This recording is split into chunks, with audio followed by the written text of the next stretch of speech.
Hello viewers, welcome to Coding Interviews channel. Hope you are doing great. If you haven't subscribed to my channel yet, please go ahead and subscribe.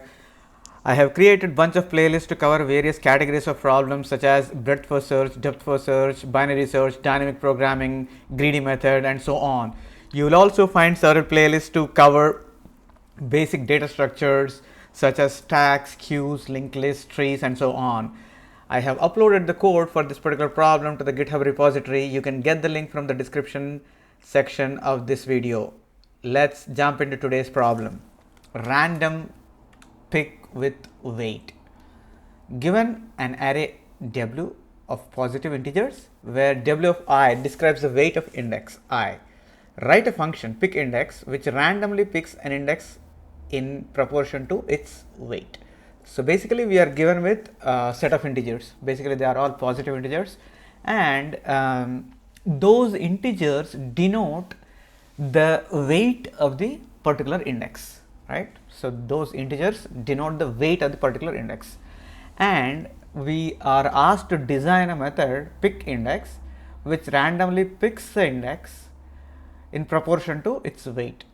So it's a little confusing and ambiguous with the problem. So let's try to understand with the example, right? So what we know, there is a array of positive integers W, right? So let's take a positive integer, right? So 10, 7, 8 and 10. So our integer array has like 4 elements, right? So now from this we need to pick an index proportion to its weight. So the indexes for this array are 0, 1, 2 and 3, right? So those are 4 indexes, right? Because the array length is 4.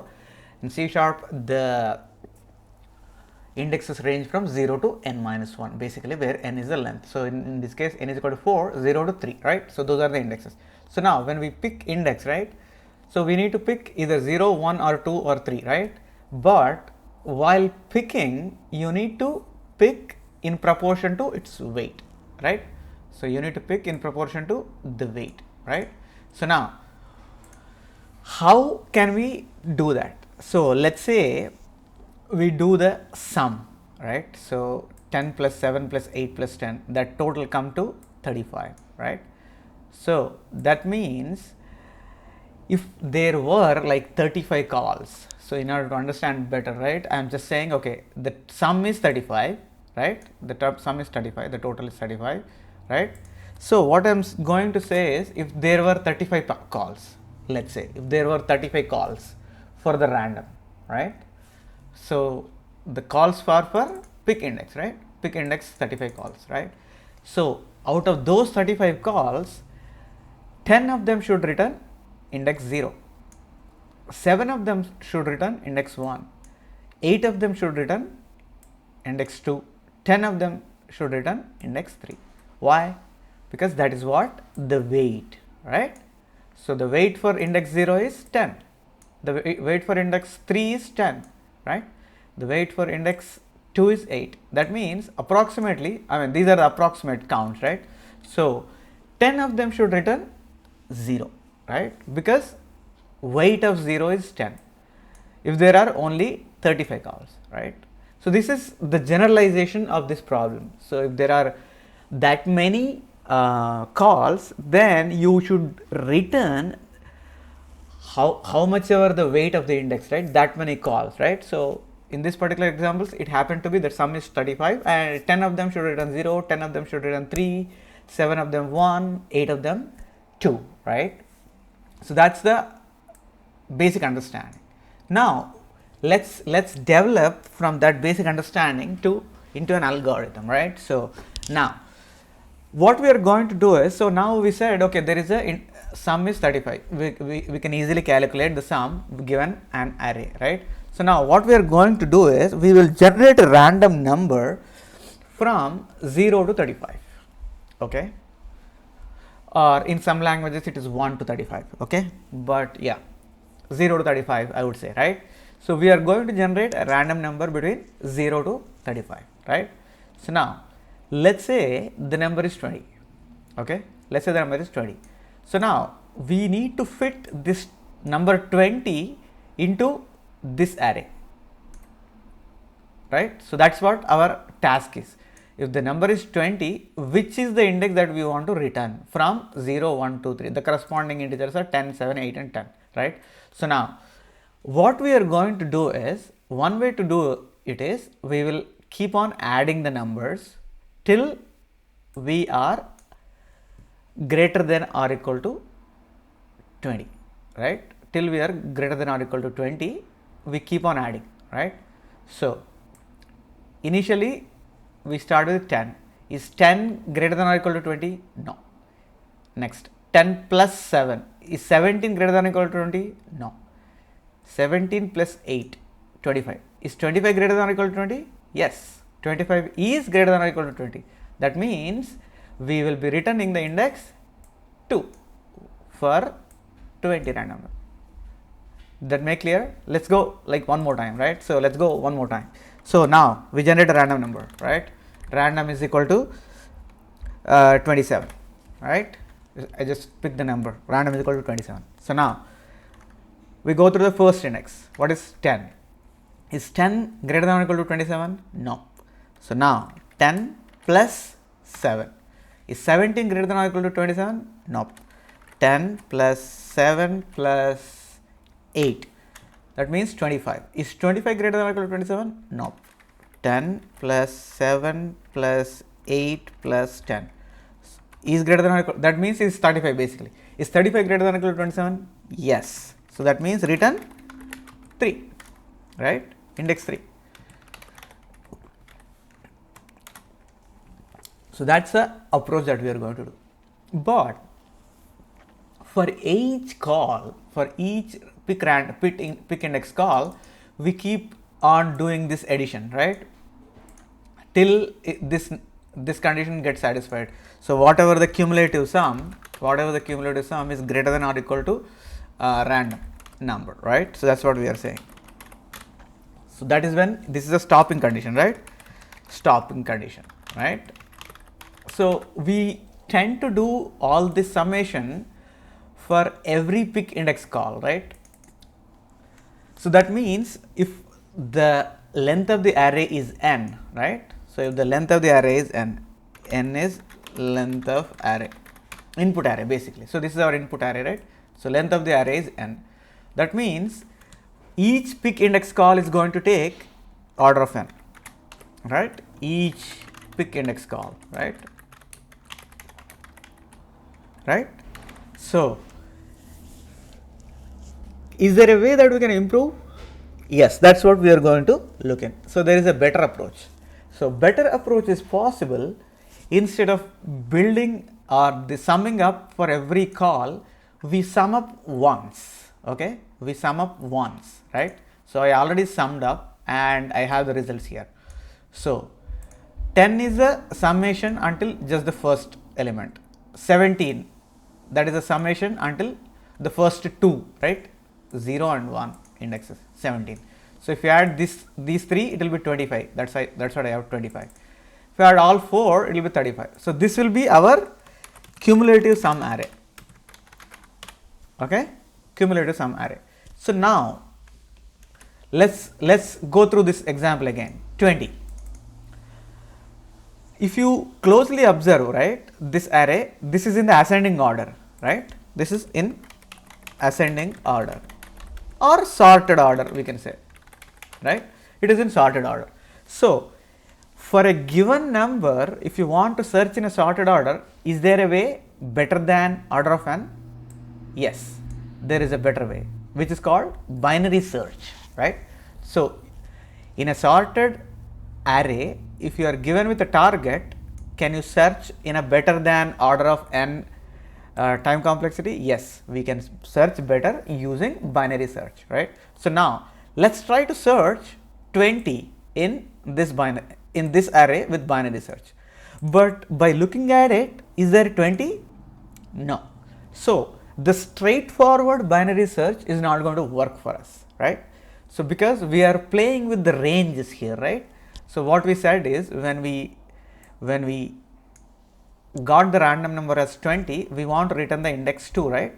So in the same way, How can we extend that? So that means there is a slight change that we need to make for the traditional binary search, because whatever the target that we are searching, it may not exist, right? So in this particular case, if we are at 17, right? So obviously 20 is greater than 17, we just check the next one, and 25 is greater than 20, so we return index 2. So we are going to do a slightly modified binary search, right? So exactly the straightforward binary search is not going to help us. So we will do a binary search, a modified binary search. So what is the time complexity for binary search? It will be order of n log n, right? Sorry, order of just log n, not n log n, sorry.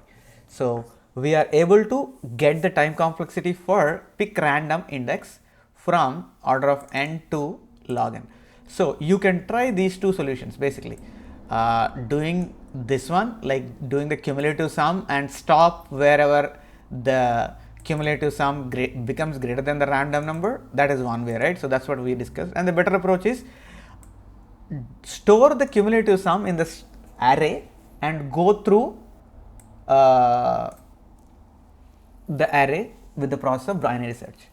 So in this case, we are using an additional space, right? We are using an additional space, which is cumulative array. That's what cumulative sum array, that's what we are going to call, right? So the code that I am going to show you is the approach with the binary search. You can probably try the approach with this cumulative sum, right? So I will show you the binary search approach, right? Let's go ahead and look at that thing.